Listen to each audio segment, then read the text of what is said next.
और पांचों पांडवों का सिर हाथ में लेकर दुर्योधन के पास जाता है।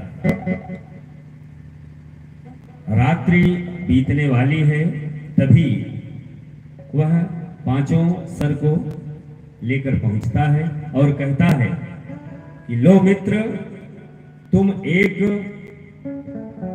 पांडव की बात कर रहे थे, आज मैं पांचों पांडवों को मारकर उनका सिर तुम्हारे सामने लेकर आया हूं।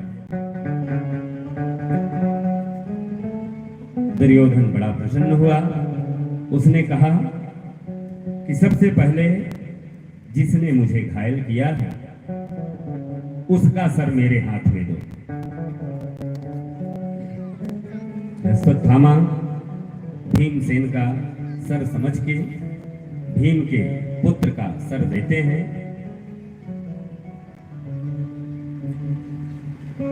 दुर्योधन हाथ में सिर लेता है और जैसे ही उसे दबाता है, सर फूट जाता है।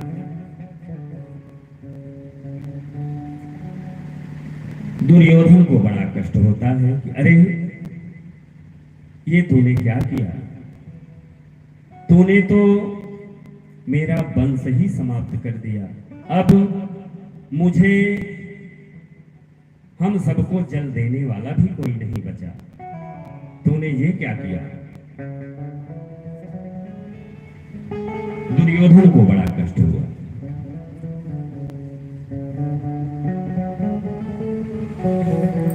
रोने लगा, अरे क्या किया तू? अब तो मुझे और मेरे भाइयों को जल देने वाला है।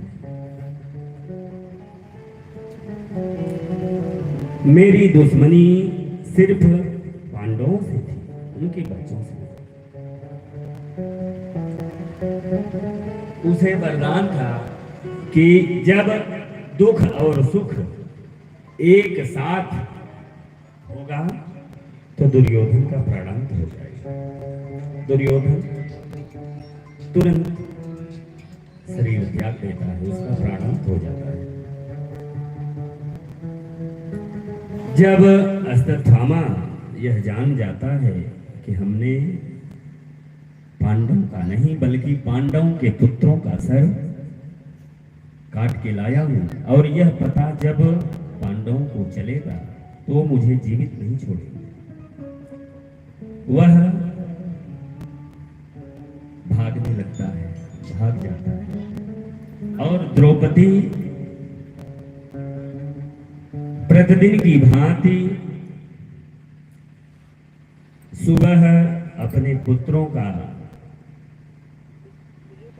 चेहरा देखने के लिए आती है, और आज जब शिविर में आती हैं, एक चद्दर जब खोलती हैं तो सिर्फ धड़ है, सिर नहीं, खून से लथपथ। दौड़ के दूसरे शयन कक्ष में जाती हैं, तीसरे शयन कक्ष में जाती हैं, चौथे शयन कक्ष में जाती हैं, पागल जैसा हो जाती है और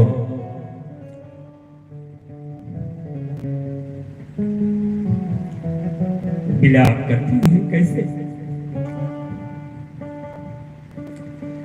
माता शिशूना निधनम सुता निगम्य घोरम परताप्यमानम।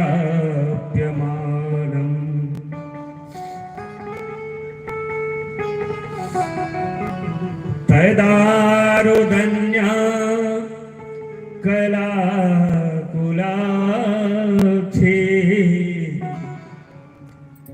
तां सांत्वनानां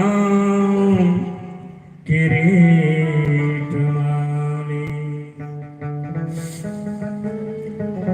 अपने पुत्रों का शव देखकर विलाप करती है।